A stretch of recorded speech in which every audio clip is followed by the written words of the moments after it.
Jai Radha Madhava Jaya Kunja Bihari Jaya Radha Madhava Jaya Kunja Bihari Gopi Janna Vallabha Jaya Girivaradari Jaya Girivaradari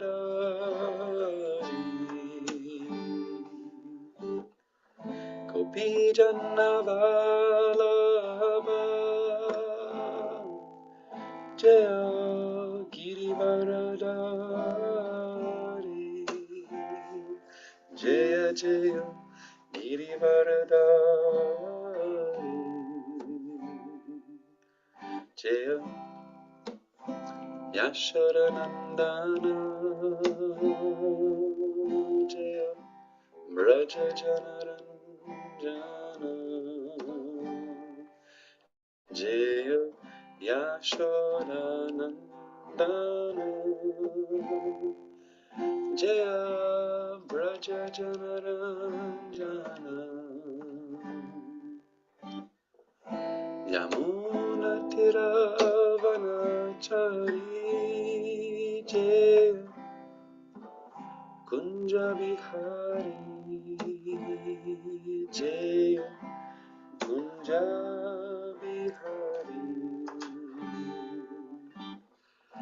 Yamuna Tiravanachari Jaya Kunja Bihari Jaya Kunja Bihari Jaya Radha Madhava Jaya Kunja Bihari Jaya Jaya Radha Madhava Jaya Kunja Bihari Gopi Jana Vallabha Jaya Girivaradari Jaya Girivaradari Gopi Janna Vallabha Jaya Girivaradari Jaya Girivaradari Jaya Yashoda Nandana Jaya Braja Janaranjana Jaya Yashoda Nandana Jaya Braja Janaranjana Yamuna Tiravanachari Jaya Kunja Bihari Jaya Kunja Bihari Yamuna Tiravanachari Jaya Kunja Bihari Jaya Kunja Bihari Jaya Radha Madhava Jaya Kunja Bihari Jaya Radha Madhava Jaya Kunja Bihari Shri Shri Radha Madhava Ki Jai Vishnu Pada Paramahamsa Vijayakacharya Sattva Sattva Shri Srimad Divine Grace Srila A.C. Bhaktivedanta Swami Prabhupada Ki Jai. Jai Om Vishnu Pada Paramahamsa Vijayakacharya Astottara Sattva Shri Srimad His Divine Grace Srila Bhakti Siddhanta Saraswati Thakur Goswami Maharaj Prabhupada Ki Jai. Grantaraj Srimad Bhagavatam Ki Jai. Nitai Gaura Premanandi Haribo. Om Namo Bhagavate Vasudevaya. Om Namo Bhagavate Vasudevaya. Om Namo Bhagavate Vasudevaya.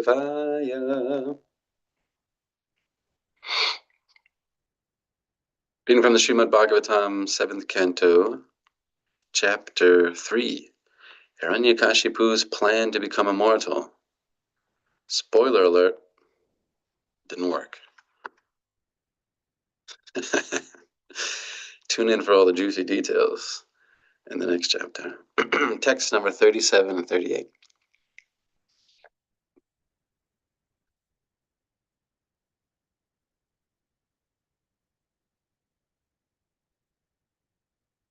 Vyasubir Vasamadbir Va Surasura Mahoragai Pratidvantvatam Yudhe Aikapatyam Chadehinam Sarvesham Lokapalanam Mahimanam Yatatmanaha Tapo Yoga Prabhavanam Yannarishyati Karhichit Vyasubir Vasumadbir Va Surasura Mahoragai Pratidvan Vatam Yudhe Aikapatyam Chadehinam Sarvesham Lokapalanam Himanam Yatatmana Tapo Yoga Prabhavanam Yannarishyati Karhichit Vyasubirva Sumadbirva Sura Sura Mahoragai Apratidvan Vatam Yudhe Aikapatyam Chadehinam Sarvesham Lokapalanam Mahimanam Yatatmana Tapo Yoga Prabhavanam Yannarishyati Karhichit. Do either of you Prabhus want to chant the shloka as well? Yasubirva Subhanbirva Sura Sura Ohoragahai Pratidvan Dvatam Yudhe Aika Patyam Shadehimam Swarvesham Lokapalanam Mahimanam Yatatmanaha Tapo Yoga Prabhavanam Yanna Rishyati Karhichit. Vyasuvirva Sumadvirva Sura Sura Mahoragahi Pratidvandvatam Yudhe Aikapatyam Chatehinam Sarvesham Lokapalanam Mahimanam Yatatmanaha Tapo Yoga Papavanam Yanna Rishyati Karhichit. Thank you, Prabhu's word for word translation says, Vyasubhi by things that have no life. Va or Asumadbihi by entities that have life. I'd love to hear some examples of entities that have no life, if somebody knows.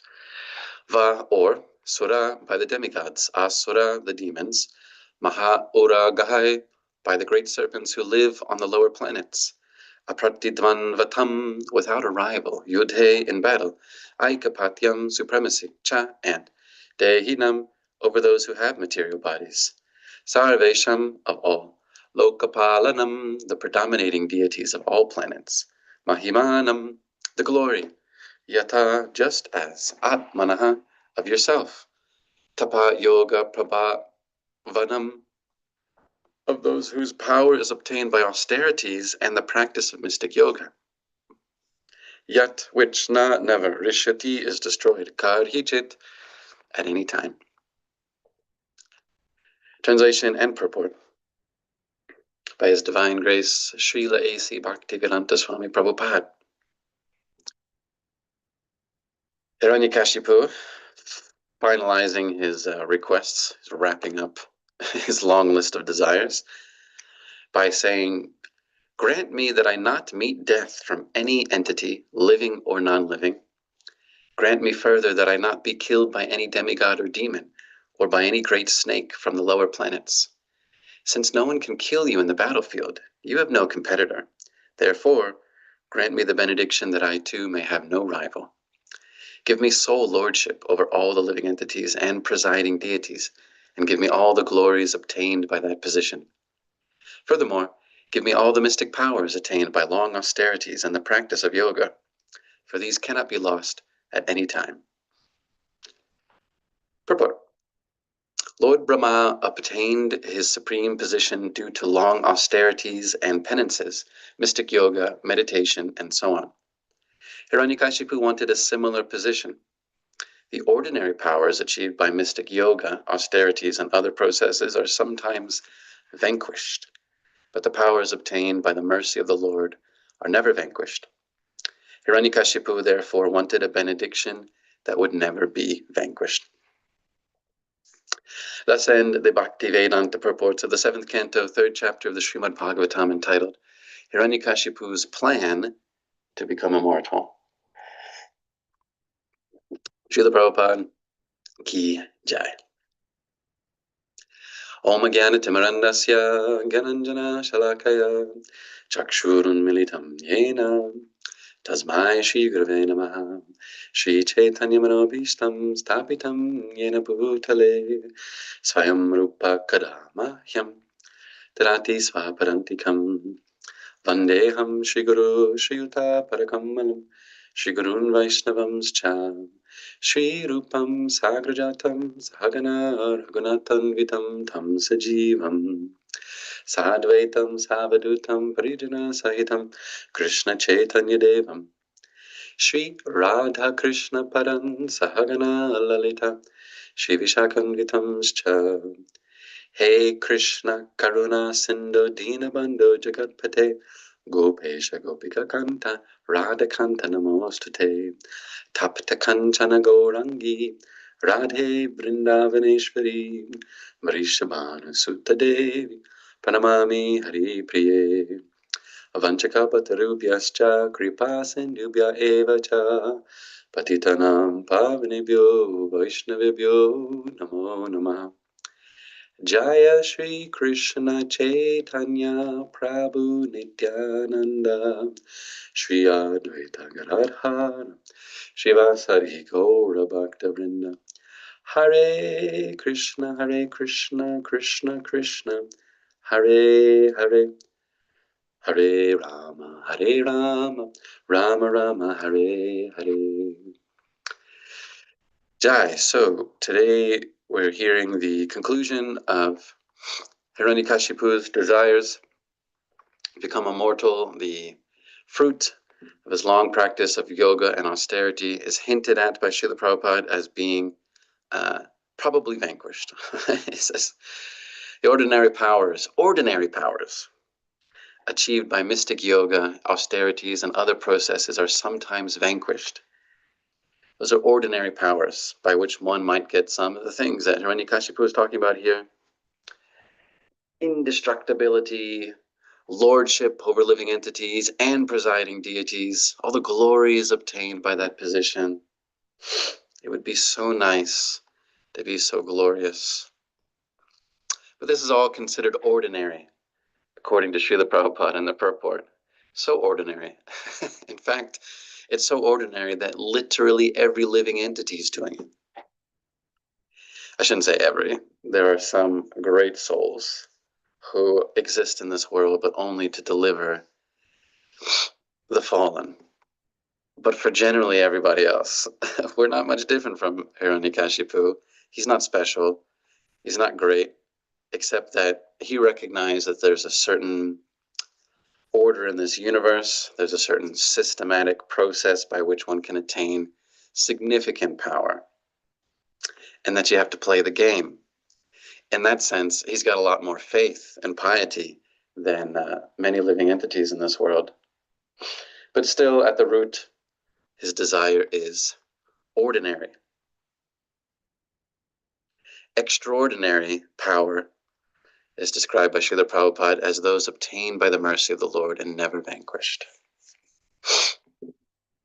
What is that power that can be obtained by the Lord, never vanquished? That extraordinary power, the power to control God.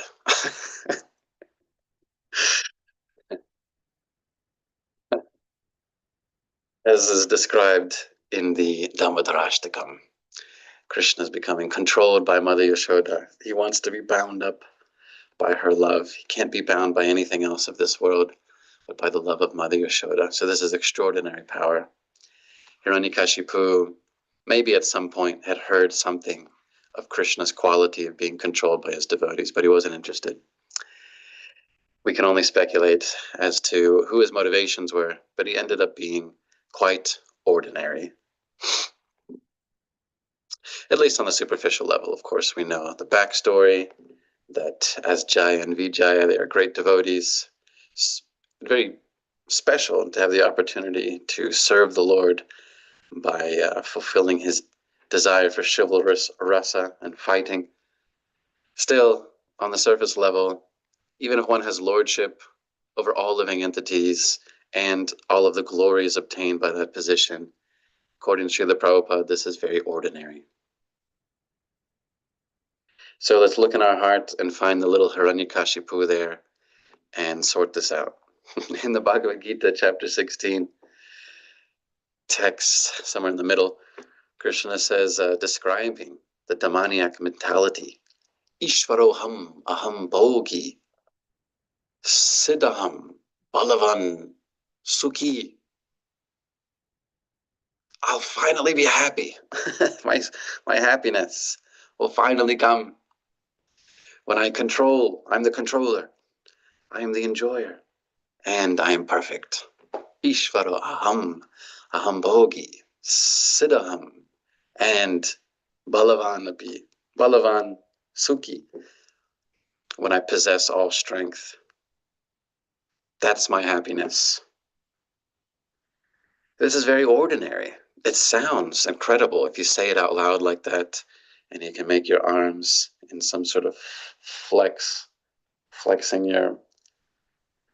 your muscles, even though they're deteriorating before our own eyes. Still, it sounds incredible, but it's actually very, very ordinary. The condition of the living entities in this world is nothing different from Hiranyakashipu, and frankly speaking, for a lot of us, we consider ourselves to be exactly the same. If I could just be in control of everything, then I'll finally be happy. This is the atheist mentality. We are not card-carrying atheists. We don't tell people that we're atheists, but we sure as hell can act like it sometimes by thinking, I should be the one that's in control. It's very obvious because after all, Krishna's not here right now. He's busy singing and dancing in the spiritual world. He's busy enjoying pastimes with his pure loving devotees. He's not here right now. So in his absence, yeah, I should be in control. Why not? And then everything will just be great. If everyone could just recognize that I'm the person who's most qualified to make the executive decisions about everything, to pass final judgment on everything, then there'd be world peace. If everyone could just get that. But unfortunately, all of my associates are so dull and thick-headed that they're thinking that they're in control. And this is the only problem in this world. So this is the mentality of the asura, according to Krishna. Ishvaroham aham bhogi, siddhaham balavan sukhi.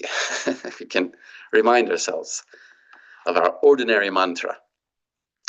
If you get tired of chanting the extraordinary Hare Krishna mantra, you can go back to the ordinary mantra. The problem with that mantra is that its fruit is not love of God. Its fruit is, what did Krishna say, I think earlier in the chapter?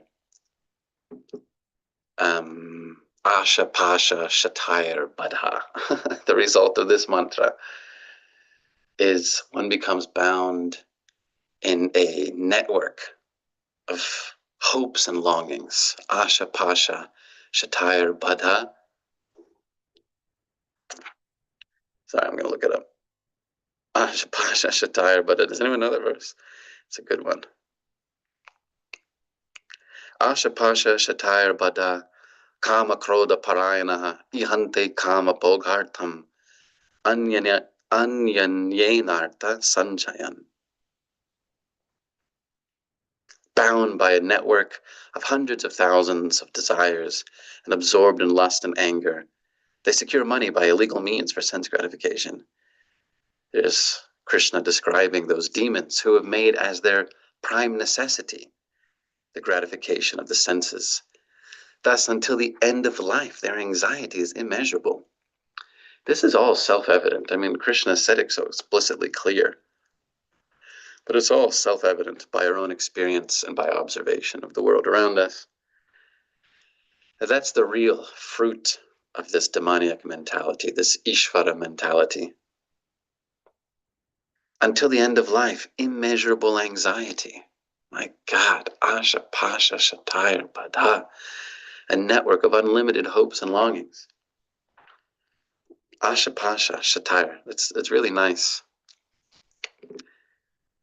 to consider how intricate is that matrix of illusion. Just as a matrix can have, something going this way and something going that way, and to create an intricate web, like the matrix of a cloth, or some chemical compound, or some atomic structure, can make a matrix-like formation, like a crystal. And so everything is arranged in a pattern going this way and that way. So similarly, the matrix of illusion is attachment and aversion. In one way, we're pulled by an attachment, and another way, pushed by an aversion, until we become completely bound. Asha Pasha Shatayar Bada, completely stuck, crystallized.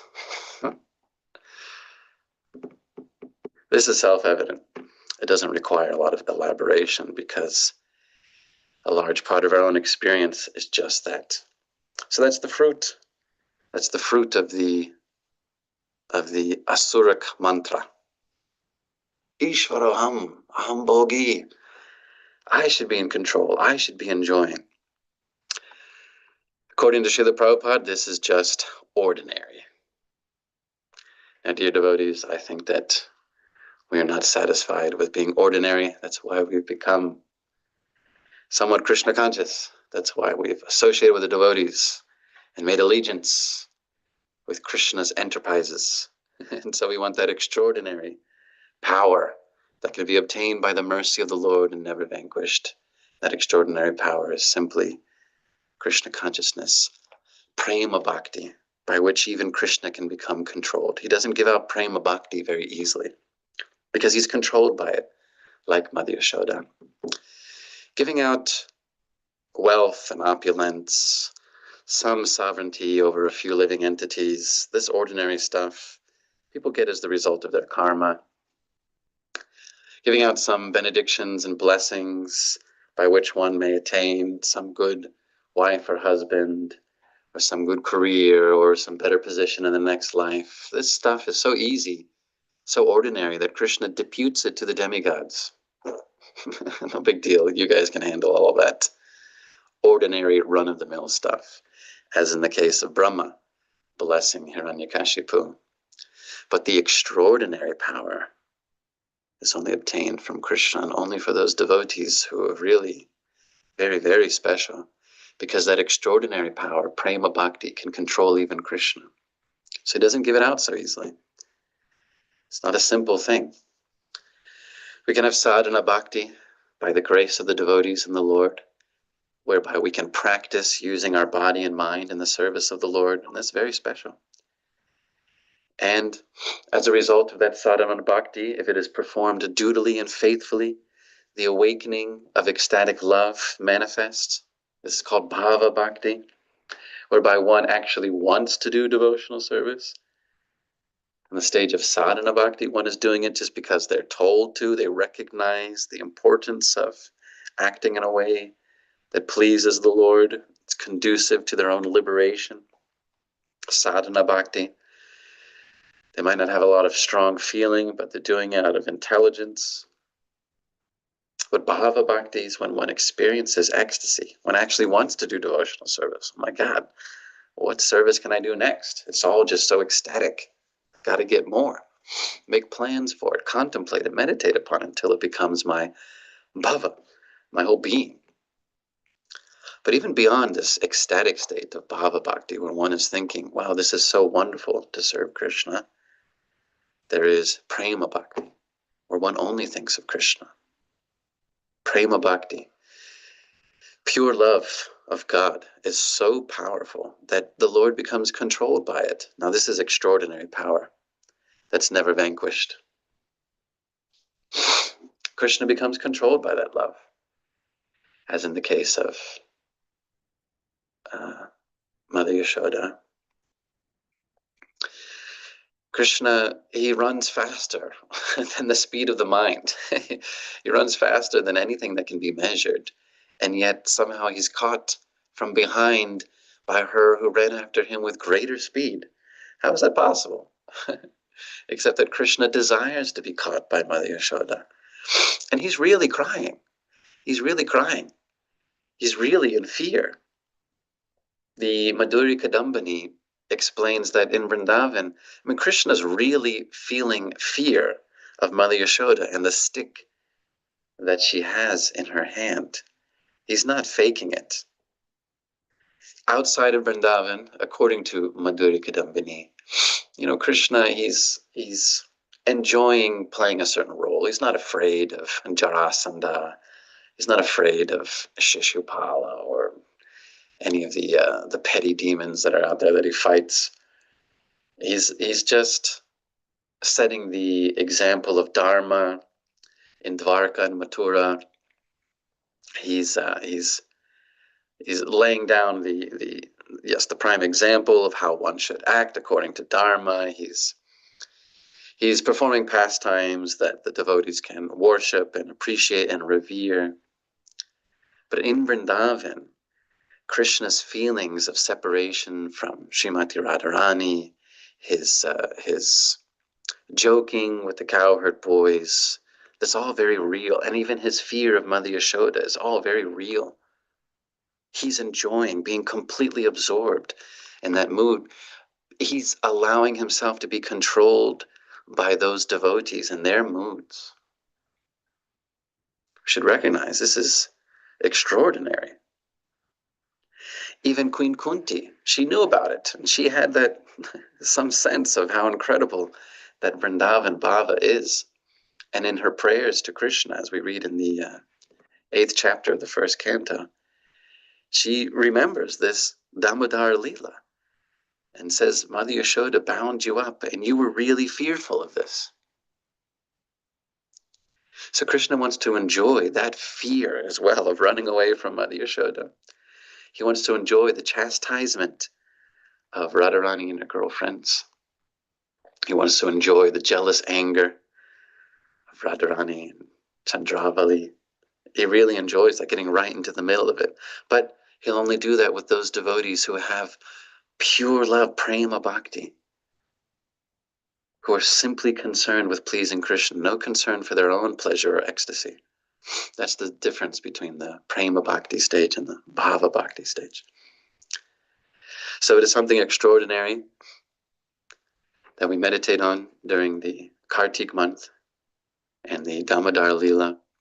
It's quite unlike the ordinary powers achieved by mystic yoga, austerities, and other processes that Hiranyakashipu attained, and that, frankly, even Brahma attains. As Prabhupada says in this purport, Brahma's position is generally the result of very similar austerity, penance, mystic yoga, and meditation that Hiranyakashipu did. Fortunately, Brahma is much more pious and generally has that position because of great qualification, whereas Hiranyakashipu had some sinister motivation in mind. But all of this is ordinary. During the month of Kartik, we are invited by the Lord to attain extraordinary devotion. Hare Krishna.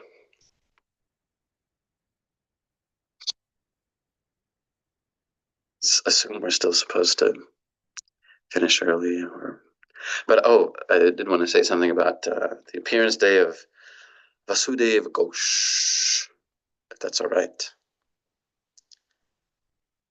Oops. And then if there's any comments or questions or retaliations, we'll do that afterwards. But first we'll speak about Vasudeva Ghosh and his brothers, Madhava Ghosh, Govinda Ghosh, who were very dear to Lord Chaitanya and engaged in the Lord's pastimes and in the pastimes of Lord Nityananda by singing and dancing.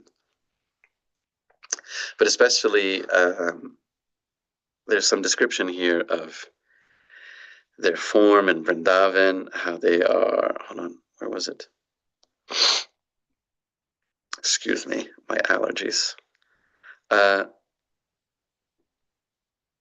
is it? There's some description about their forms in Vrindavan, but I can't remember now. Oh, they're all immediate expansions of Srimati Radhika's body. Hare Krishna. Very intimate associates of Sri Sri Nitai Gauranga. So Vasudeva Ghosh, Madhava Ghosh, and Govinda Ghosh were expert singers.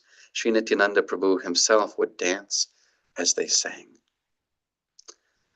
Can you imagine singing kirtan? I mean, sometimes I lead kirtans here and there, and, you know, as you're chanting, as you're singing, I'll be thinking sometimes, I hope that I can sing nicely enough that the devotees are feeling enthusiastic and that they'll dance. The symptoms of ecstasy.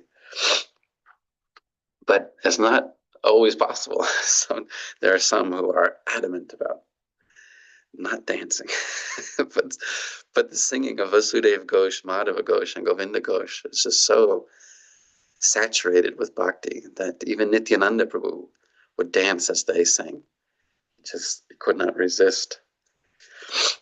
There are some wonderful pastimes between these brothers and the Lord, especially with Govinda Ghosh, one of the brothers, who, as a renunciate, traveled with Mahaprabhu, would serve Mahaprabhu, and would sometimes serve his lunch.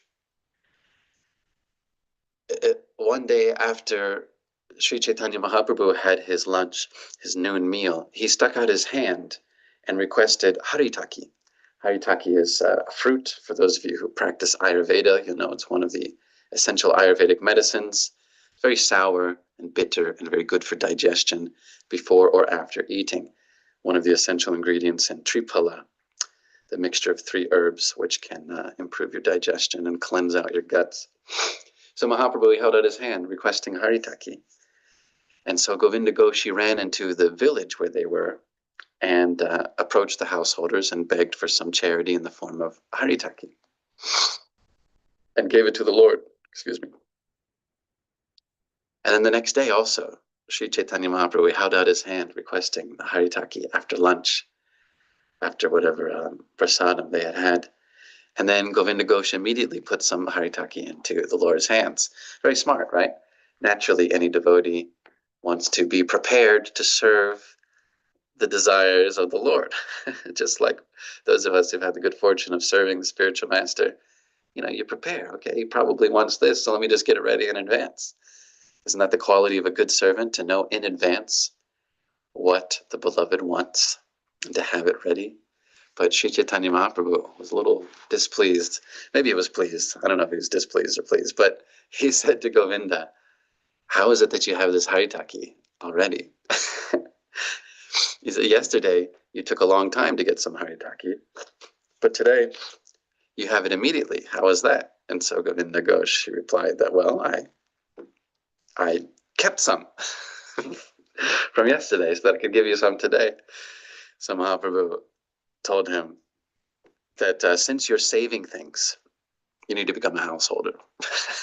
It's time for you to give up your renunciation and become a householder. As a former brahmachari, I find this story very relatable because that was certainly the standard in our brahmachari ashram in New Zealand and in Australia, that there were no personal possessions, there was no saving of anything. That mentality that I should keep something for later that maybe I'll enjoy is not befitting for a renunciate. And so Sri Chaitanya Mahaprabhu, the Lord himself, and Govinda Ghosh are setting a very high standard, which actually is very appropriate. So I find that story very entertaining and pleasing. And so Govinda Ghosh, he did just that, actually. He became a householder. He stayed in that village. Sri Chaitanya, he told Govinda to worship the Gopinath deity there. So this Govinda Ghosh, he was worshiping Govinda deity. He was worshiping the Gopinath deity. He married. He had a son. He was also assisting him in the worship of the deity. He had a very intimate relationship with his Gopinath deity. By some ill fortune, his wife and son died, and so he was distraught and neglected his service of the deity and just sort of sat down and lamented all the time. And then at night, it says, I assume it's in a dream, as is often the case, but it says that the Gopinath deity came to Govinda Ghosh at night and massaged his legs and said, and actually challenged Govinda Ghosh, saying, what is your situation? What is your status? One son dies, and you lament, and then you fail to feed your other son? To which Govinda Ghosh replies, I don't know what you're talking about. I only have one son. Of course, Gopinathji, his deity, says, am I not also your son? You're feeding me and taking care of me as your son. Now when I'm dependent upon you, you decide to neglect me altogether? And then Govinda Ghosh says, well, I should be lamenting. Now there's no one to perform the Shraddha ceremony and offering pinda to the forefathers. Of course, for those who are very pious in that culture, they recognize that this is an important tradition, that the descendants continue to offer pinda and Shraddha to the forefathers so that they can maintain a position in the heavenly planets in some higher situation where they're enjoying even more. By continuing to make these offerings, they can stay there for a long time and enjoy, basically. It's not exactly the Vaishnava position. Ours is to go back home, back to Godhead, not to try to enjoy some position in the heavenly planets for a long time. But still, even the traditions of respecting the forefathers and offering the Shraddha and the Pindas is valuable for so many reasons.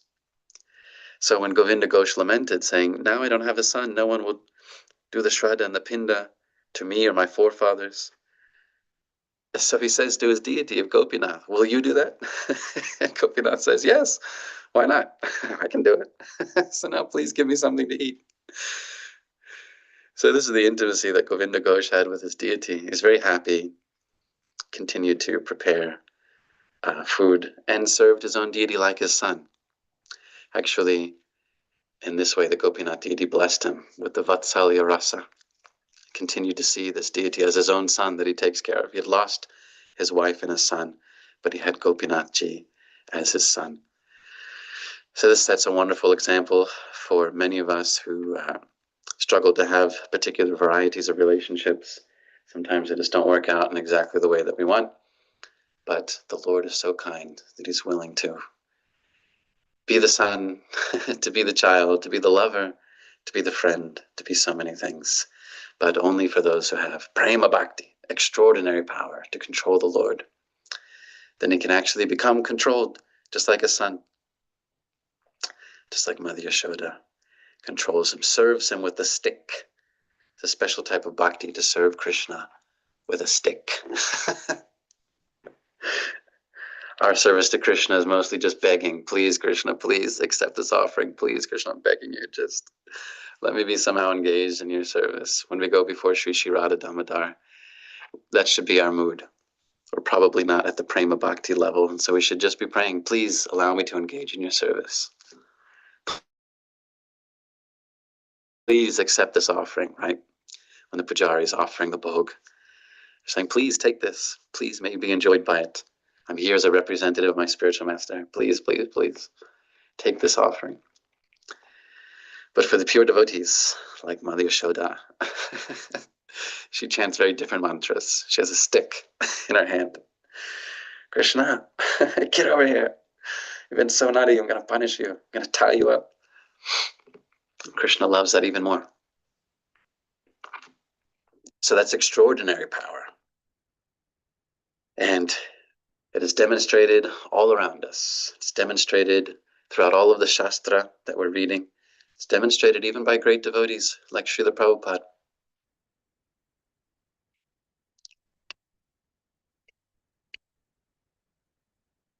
Even just the demonstration of Srila Prabhupada, how he spread the Krishna consciousness movement, how he wanted Krishna to fulfill his desire to serve Krishna.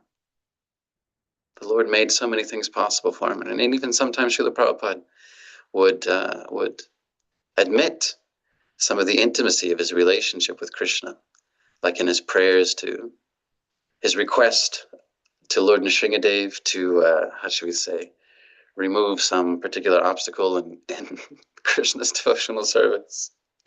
He said very explicitly that Srila Prabhupada intimated that he had some of that power. I mean, I can't comprehend to what extent, but we know at least he revealed to even us laymen in bhakti that he had that power to control Krishna by his love. So we're so blessed to see that example, to hear about it, to remember it, and if we're really intelligent, to follow in the footsteps of those devotees who have that extraordinary power. Tishtan Braje. Let us not be like Hiranyakashipu, chanting his inauspicious mantras, Ishvaro Aham Bhogi, and becoming bound in a network of desires and illusions. Rather, let's consider that greatest of mantras which can even control the Supreme Personality of Godhead, if chanted with prema, with pure love. That's the potential of Srimad Bhagavatam, it's the potential of Chaitanya Charitamrita. That's really the goal of all of our practice, not to become a little bit more qualified to lord it over this world, to have a bit more attractive quality, to have a bit more, how should we say, swagger in this material world. I've got extra swagger because I'm a devotee. I'm cool because I'm a devotee. You know, it's kind of rare, it's kind of unusual. That makes me more cool in this world. Give me some, what is it, the glory is obtained from those positions. No, that's not the purpose of Krishna consciousness. The purpose of Krishna consciousness is to control Krishna with pure love. Krishna's waiting for us to control him. What is that shloka? I'll finish with that last verse, which is going to come back into my brain any second now.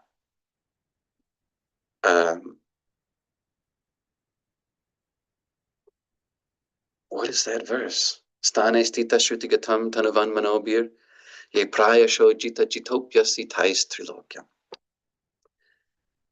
Brahma says, if we just stay in our position, whatever it may be, but very faithfully follow the path of hearing about these great devotees, Shrutigatam, really following them with our ears. Shrutigatam tanuvan manobir, completely engaging the body and the mind and the words in that service. Prayasho jita, stani stitam shrutigatam tanuvan manobir, ye prayasho jita jitopyasi tais trilokya. We can actually conquer that person who's unconquerable by anything in these three worlds. Brahma recognizes it. Krishna wants that. So let us become Krishna conscious for the pleasure of Krishna. Grantaraj Srimad Bhagavatam ki jai, Srila Prabhupada ki jai.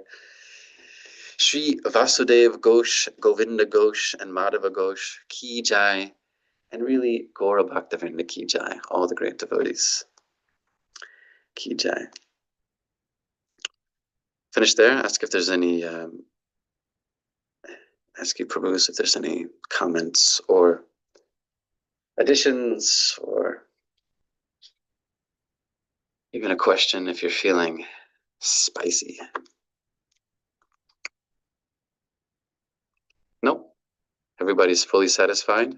Then thank you for tuning in, for listening to Srimad Bhagavatam. Nityam Bhagavata Sevaya. Krishna.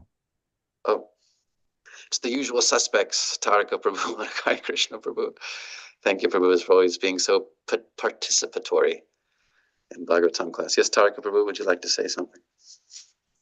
I'm not feeling participatory. I'm feeling um, humbled, but ecstatic. I'm just appreciating your wonderful transcendental narrations that transport me, and it's just so nectarian to hear. I feel as though anything that I say can only detract from the wonderful quality of your narrations, and so I feel like I should just keep my mouth shut. But I do want to express my appreciation for a very nice class. You provided me with lots of subject matter for wonderful transcendental meditation throughout my day. Thank you very much. Hare Krishna. Thank you, Tarika Prabhu. Very generous in praise. I hate to break it to you, but I actually don't understand anything that I'm saying. I'm just like a parrot. A parrot is very dumb, but can say words. Like there used to be this parrot at the Christchurch Temple in New Zealand, and the kids would teach it how to say some naughty words, of course, but then all the devotees would teach it how to say Hare Krishna, Hare Krishna. So this parrot, could say anything you want. It could say something really nice, but didn't understand much. So similarly, I just say stuff because it sounds cool. I hope someday, by your blessings, Prabhu, I might get some realization. There are two perspectives offered by Srila Prabhupada in his purports. One is that he says one should not be like a parrot, that one should actually understand or try to understand. And then he also elsewhere says that one should be just like a parrot, um, that that one should just simply repeat without changing anything, and that it doesn't matter whether you understand or you don't understand. If you simply repeat verbatim exactly what you've heard, like a parrot, the understanding will come automatically. The understanding will automatically follow, and in any case, the action of parroting is perfect. Just, that's the process, that you just repeat precisely what you've heard without introducing any sort of change. So anyway, Thank you for. Hare Krishna. You remind me of what Prabhupada said about Saraswati's daughter. No. The girl was named Saraswati, and she was the daughter of, I can't remember, Yamuna or Malati. Malati. Really? Wow. Okay. I apologize for forgetting that. But anyway, you all remember how Prabhupada said that this girl, Saraswati, would walk up to people and say, "Do you know who is Krishna? Krishna is the Supreme Personality of Godhead." And the Prabhupada said about little Saraswati, "This is perfect preaching.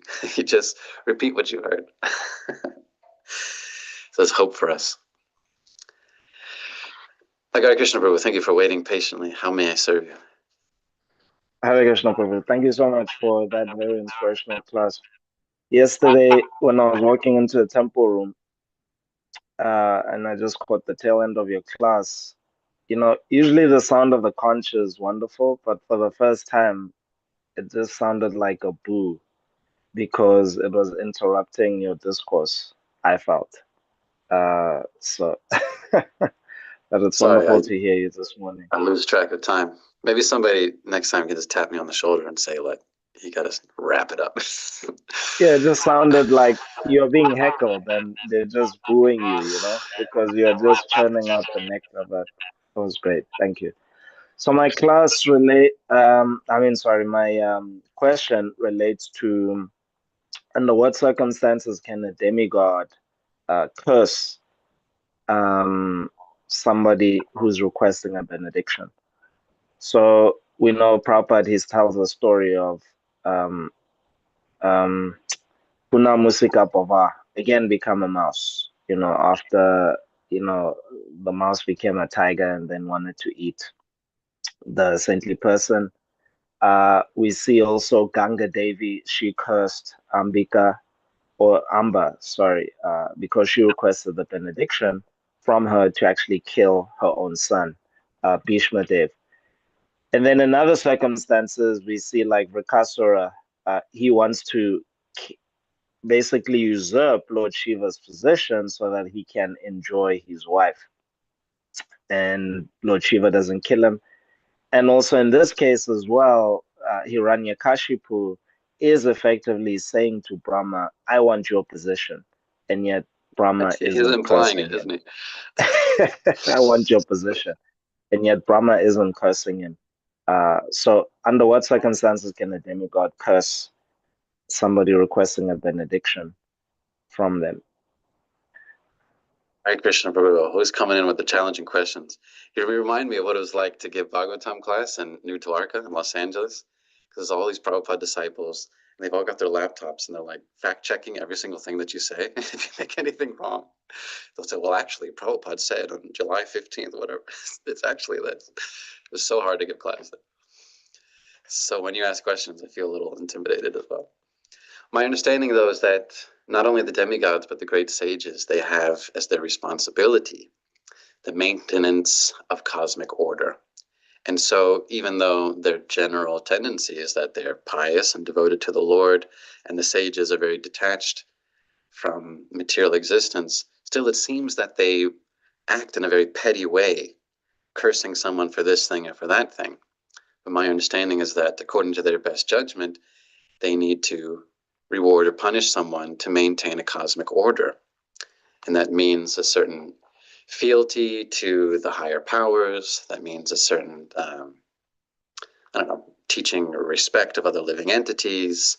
Daiva netrena, people are getting their karma and their certain birth according to the supervision of the demigods so that they can learn their lessons and so that cosmic order can be maintained. And so that's why, to my understanding, sometimes sages and the demigods, they'll reward or punish certain persons. I think, however, in the case of Brahma giving such a benediction to Hiranyakashipu, there's a lot going on, and we hear a bit about it in the following chapters and in the Brihad Bhagavatamrita. And well, the one thing going on is that Brahma is obliged to some degree. I mean, Hiranyakashipu has performed great austerity, pretty much unprecedented. And so Brahma can't just ignore it. That is part of his job. He was beseeched by all of the other demigods and living entities in the universe saying, we're becoming harassed by the heat coming off of Hiranyakashipu's body, And so Brahma, he's being the manager, he's got to solve something. If you've ever managed something with multiple people, you got to come up with some solution. And it has to be just as best as possible. And I think Brahma, he was obliged to give some result. Of course, he didn't give Hiranyakashipu what he wanted. Hiranyakashipu wanted immortality, and Brahma said, I can't do that. So it's not like he just gives anything, but he gives what he can give. And to some degree, he did have that obligation. However, we do hear later, and in the Brihad Bhagavatamrita, that the Lord was disappointed in Brahma and said, and implied to him, I can't remember the exact verses, but I recall Gurudev talking about it, how the Lord implied to Brahma, next time, don't give out benedictions to such terrible demons, And it's possible that that was part of the loving exchange between Brahma and his Lord that he worships. It's described in the Brihad Bhagavatamrita that in his abode, he worships the form of the Lord.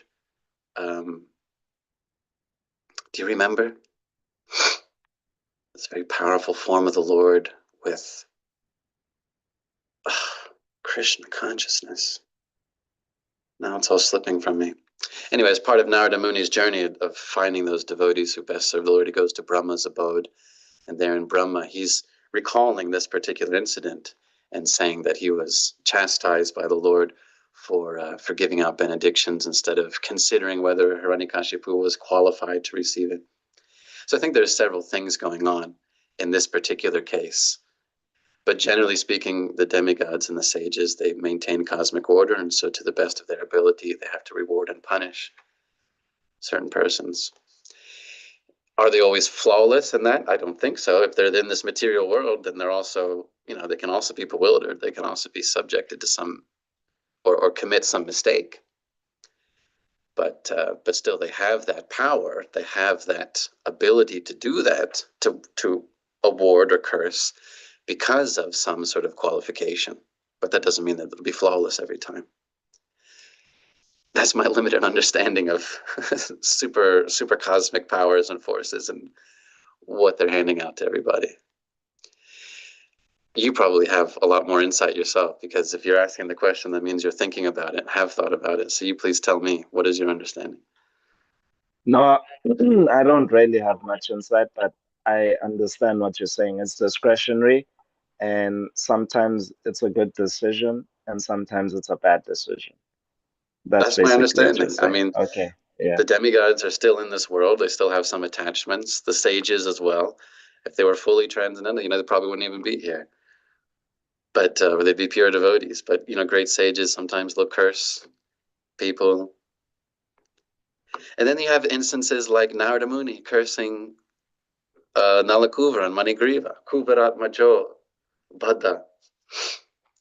But there it's a great blessing, because Narada Muni, he's just a pure devotee. He's just thinking, these boys, yes, they're rascals, but I won't just give them some ordinary curse, casting them into some lower species. Actually, they're going to be born as trees. They'll become as forms as trees, but they'll be blessed by the Lord himself. When Krishna himself performs his childhood leelas in the courtyard of Nanda Maharaj. So he has that ability. Imagine having that ability to sort of coerce Krishna to come and bless these two demigods. So I think there's a lot of things going on, but as you recognize, it's their discretion, as any manager must do. Hiranyakashipu's austerity was so intense that it was causing pain throughout the universe. So Brahma has to do something. He can't just well, this guy's a demon, so let's just leave him and he'll just burn up the place. He wouldn't be doing his job. Anyway, let's just hope that we're never in the position to have to make such executive decisions. We're trying to go back to Goloka Vrindavan, not trying to become in the position of Brahma. There are others who have that attachment. They can have it. They can have the Brahma position. As for me, I'm trying to sneak in the back door of Goloka Vrindavan by just following in the lotus feet of Srila Prabhupada. Is that all right? Hare Krishna. That's all right, brother. Thank you. All right. Thank you, dear devotees, for tuning in. It is almost exactly 8 o'clock. So I've learned from yesterday I should just stop when I'm supposed to stop. Grantaraj Srimad